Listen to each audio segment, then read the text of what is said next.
What's going on, 49er faithful, 49er fam, 49er gang? So, I'm here to flood this YouTube channel with content. This is the last in the series of my draft grades for John Lynch. Now, as you can see, we've only had 3 starters. 3 real quality guys from the previous 2 drafts. George Kittle, Fred Warner, Mike Lynch. So it's not looking too good for John right now. Not looking too good. A lot of the guys are backups, rotational players, don't really see the field. Guys who didn't get enough playing time. Not looking so good for you, John. Not really. Then 2019 comes along. And we all go, all right, John, really time for you to show us something, man. We got to see something. You got to give us a great draft. John Lynch delivers, man. Definitely turn that, post notifications on, hit the like button, subscribe, make sure, because I'm going to give you content like this as much as possible, baby. And remember, the 2020 draft is still going to happen. Though we may have the unfortunate situation of just watching them draft people and nobody gets to walk up and get a shirt or anything. It is what it is. So, final draft for John Lynch era. So far, like I said, 3 starters, 2 drafts. First draft was a D, second draft was about a C-. This draft, I'm going to give John Lynch an A. You right, you heard it right, people. I am going to give John Lynch an A on this one. He didn't get A+, but he gets an A. And I'm not going to give him an A+ or an A-, just an A, because there's a couple people that did and didn't start, but there's some good things that have happened with this draft.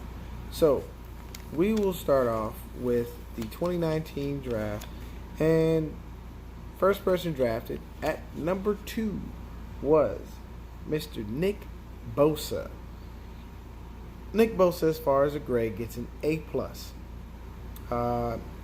He played 16 games. He had 47 tackles, 9 sacks, 2 passes defense, 1 interception. He almost returned that for a TD, and that was against the Carolina Panthers. We were wrecking shock against them. We killed the Panthers. I think we put up 51 on that ass. So, the reason that I give Nick Bosa an A is just because he was a monster coming off that edge. He did every single thing that he could. He gave us his all. He was able to stay healthy. And coming out of college and even high school, durability was a concern. I get a lot of flack because my most watched video was a video that I put up basically saying not to draft him. Yeah, I had a little bit to drink that night, and I guess, as these little young kids say, I was in my feelings. But at the same time, I had to go ahead and expose what had happened and what was going on, because the media took like it was nothing. And I was tired, I'm not going to lie, I'm tired that, white players get shit swept under the rug while black players get crucified in the media, and then our black media commentators will crucify us worse than the white ones will. And that's some ass backwards shit. I.e. Stephen A. He does that shit all the time. You'll see Max Kellerman do things. I mean, hell, him and Max Kellerman got into a spat. And they had T.O. on. And T.O. literally told, Stephen A. He said, man, Max seemed blacker than you. Of course, Stephen A. took an offense to that. And, it goes to a whole nother conversation. But let's stick to the program. I did go out there and put a video out, and like I said, it's my most watched video to this date. I never have taken it down. I'm not backing off of my comments at that time. At that time, that's how I felt. And I'm a person with an opinion, and I can change my opinion if they come out and show me more. So, after I made that video, like I said, of course, a lot of people had comments. People still comment on it to this day. Oh, you look like an idiot. You look like this. I don't give a flying fuck how you really feel. I don't care. I truthfully don't. I do this because it's a passion of mine. I felt the way that I felt about Nick Bosa at that fucking time, and if you don't like it, you can kiss my ass. But now I do feel that he is definitely worth the second round, the number 2 pick that we went ahead and drafted him at, because he proved that. He got on the field. He showed he could do it. He could stay healthy for a full, flat-out season as well. The players loved him. Everybody embraced him. They never said anything negative about him in the locker room. So he did what he was supposed to do. So why am I going to sit there and continue to be mad at someone that all the players love and someone who actually did what they were supposed to do? He wound up being remorseful for the things that he had done, as far as the social media things. And if you don't believe me that he did anything wrong, definitely go back and look at it. I don't give a fuck that he was young and he was a kid. He still did some fucked up shit. And at that time, I didn't care for it. So that was my opinion. Has it changed? Yes. Nick Bosa has proven, to me and to the fans that he's a great player and he's done what he's supposed to do. I see him being a great player for years to come.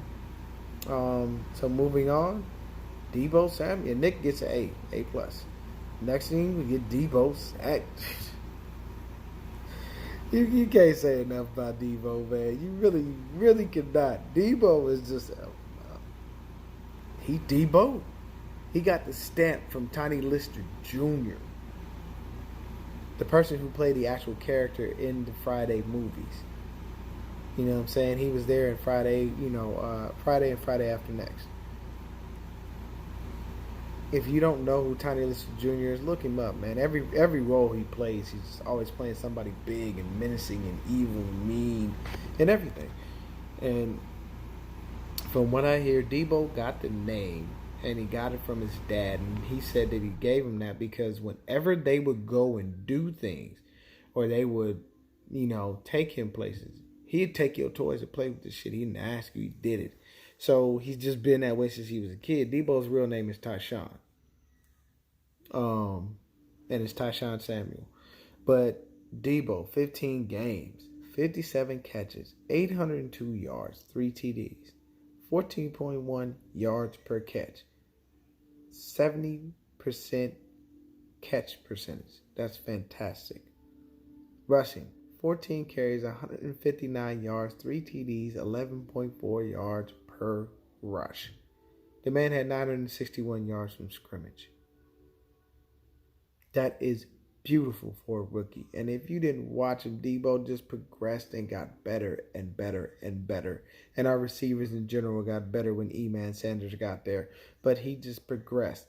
First couple of games, he had some drops here and there. So we were like, it's growing pains. He's a rookie. But as the season went on, he only got better and better and better, man. I loved it. I loved every second of it. So, Debo, A+ in my book, man. And he Debo'd Dante for a spot. Dante was supposed to be on the field. When Debo showed up and showed out, Dante became an afterthought. He was on the other side of the field, but he wasn't getting no targets. As his targets dwindled and his playing time dwindled, people just forgot who Dante was. And Debo's the reason for that. That's it. Period, point blank, man.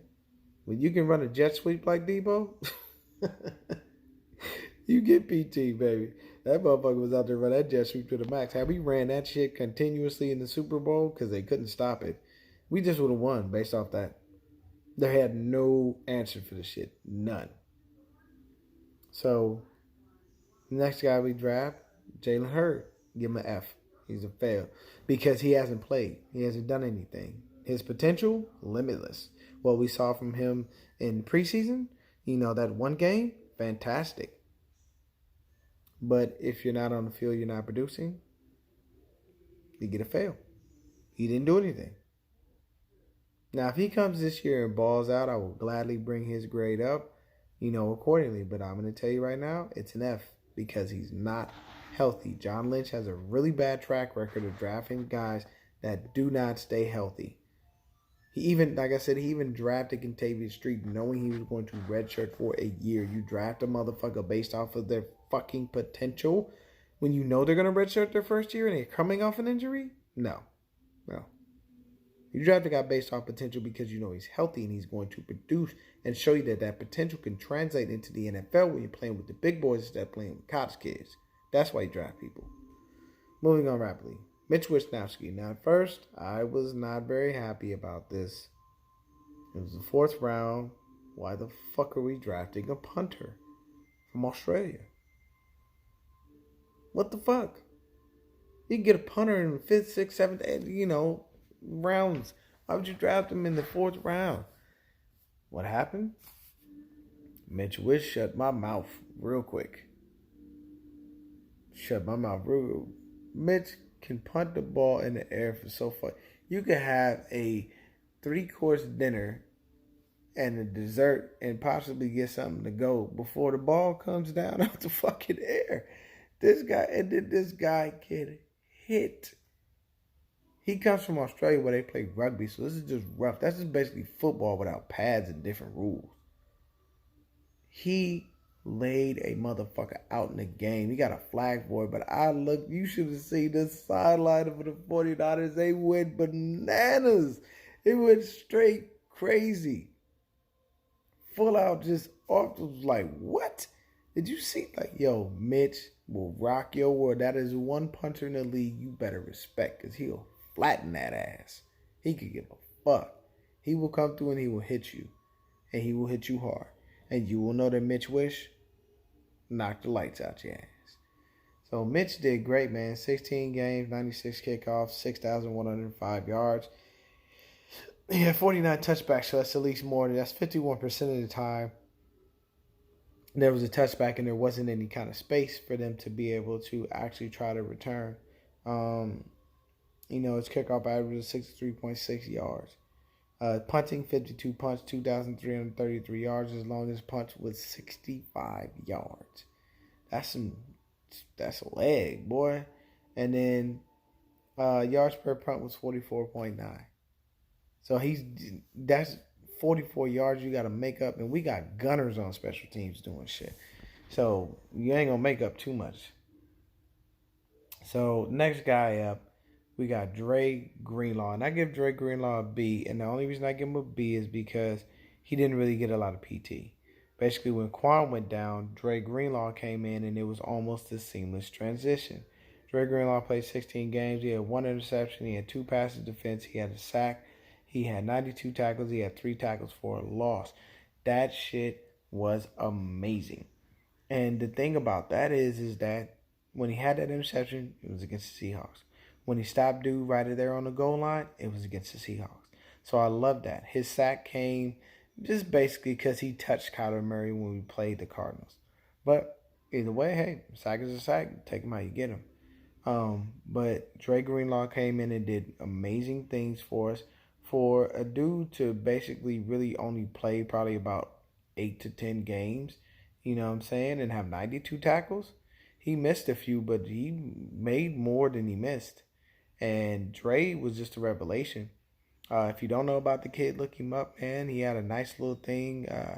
A father posted something on Twitter about him, man, when he helped out, his daughter. When his daughter was just in a bad situation, man, she had been drugged, at a party. He got her home, got her in safe. Nothing happened to her, you know what I'm saying? Just a good human being.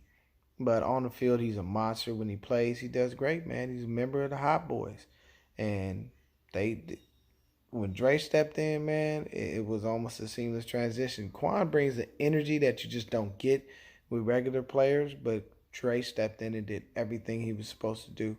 And he did it as great as he possibly could. So Dre, he gets a B in my book, man. Great pickup. Great pickup. And nobody really knew. Caden Smith, I'll give him a not applicable. He never played a down for us. Never really did much of anything. We didn't even really see him in preseason. He wound up, I think we either traded him to the Giants or he just got cut and he went to the Giants. But I think he got cut and went to the Giants because we don't have any picks from the Giants this year. So he's now with the Giants, and he was slow any fucking way. He just didn't pan out for the system. Like, we got to have a dude that's mobile to dust things. So moving on from Caden Smith. So that I give not applicable because he just never did anything, and we didn't even see anything from him. So, and then him moving on to another team, that was a wasted pick, unfortunately. Justin School, we give him a B-. Because School came in when Joe Staley went down and played that left tackle to the fullest. He did everything that he possibly could. It was a great time for him. I think we sat him when we realized he was struggling. I think it was in the Cleveland game we sat him. But, either way, he did a great job. Justin School gets a B- in my book because he got some valuable PT. And I think we have ourselves a great guy who can play left tackle for the future if we so choose to believe in him. I think that school can continue to work and develop. You don't, against great pass rushers, you don't always win and you're not going to always look too bad. But, you take your time with it, man. It's great. So Tim Harris, injured, didn't play, not applicable. So you wound up giving Caden Smith and Tim Harris a F, and they're not applicable because neither one of them did shit.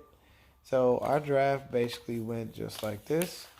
It was round 1, Nick Bosa. Round 2, Deebo Samuel. Round 3, Jalen Hurd. Round 4, Mitch Wish. Round 5, Greenlaw. 6, Caden Smith. 6, Justin School. And 6 was Tim Harris, the cornerback. So 3 guys in round 6 is probably why only one of them worked out. Just saying, if you believe in Jesus. But either way, the reason I give this draft an A is because Nick Bosa, starter. Deebo Samuel, starter. Mitch Wish, starter. You know what I'm saying? Dre Greenlaw, potential starter. Justin School, great backup, potential starter to replace Joe Staley for future. You got to think about that, man. We drafted 1, 2, 3, 4, 5. Let me see here. We drafted 1, 2, 3, 4, 5, 6, 7, 8. We drafted 8 players in that draft. And 2 of them basically wound up getting, actually 3 of them basically wound up getting a NA or a fail because they just didn't play or didn't produce. And that's Caden Smith because he just never did shit. And he left and he went to the Giants. He didn't even get no love over there. Tim Harris, injured, never saw the field, but from the sidelines. Jalen Hurd, injured, never saw the field, but from sidelines. But to have Nick Bosa, to have Deebo Samuel, to have Mitch Wisnowski, and to have Dre Greenlaw and Justin School all come out and perform, that is 1, 2, 3, 4, 5 people out of all those people we drafted that give us an opportunity to win. So this draft gets an A plus from me. We'll give it an A, A plus because John Lynch did what he was supposed to do. Now, this next draft is really going to be something because we don't have very many picks. We don't have a pick from the 2nd all the way through the 4th round. We won't pick again until the 5th. Basically, we have pick number 1. In round 1, we have pick 13 and pick 31. Then in round 2, we have 5. We have pick 156 and pick 176. Round 6, pick 210. Round 7, pick 217. And round 7, pick 245. So I do believe that we keep pick 13. We draft whatever we're going to draft. Most likely a wide receiver to be able to pair with Deebo. Probably a big body guy. And then with pick 31, I believe we trade out of that pick and trade down to acquire more picks. I believe we look for at least a 2nd and a 3rd round pick for that 1st rounder, or at least a 3rd and a 4th round pick for that to be able to, we're going to get multiple picks out of that. We're not trading that for just one pick. That's dumb. So we'll try to get multiple picks out of that if we can get at least probably another 5th rounder and maybe a 3rd and a 4th, or maybe a 2nd and a 3rd and probably a 4th. Whatever we're going to get, we're going to trade back out of that 31st pick. I don't see us staying there because it's just not enough. It's too big of a gap between rounds 2 to 4 where there's too many great players that we're going to wind up missing out on. So those are my predictions. Like I said, 2019 draft gets an A plus. We're good. You know what I'm saying? We got guys there that actually showed up and did things for us. We only had 3 disappointments, i.e. Hurd, Smith, and Harris. Everybody else did fantastic. We had a great draft. We had guys that came in and produced for us, stepped up, did their jobs, and did them right. So y'all stay 49 faithful. Y'all stay blessed. Once we have this actual 2020 draft, I'll come back with some more content and some more things. But until then, everybody stay safe, stay healthy, and please get out your houses and take a walk, people. This damn self-quarantine shit, I get it. I understand. You want to be safe. You want to, kind of keep yourself away from, anybody that may or may not be infected. But that doesn't mean you yourself can't walk outside your own home Walk around, man. You know what I'm saying? Go to the park, and be able to take a jog. Don't stop life because this is out there. Okay? Still be who you are. Visit your family. Don't separate yourself like that, people. Let's just, be blessed, be happy that we're alive. We're, continuing to go through things, but everything's going to be great at the end of the day. Y'all stay 49 faithful. Y'all stay blessed. Y'all have a good evening, and I'm out.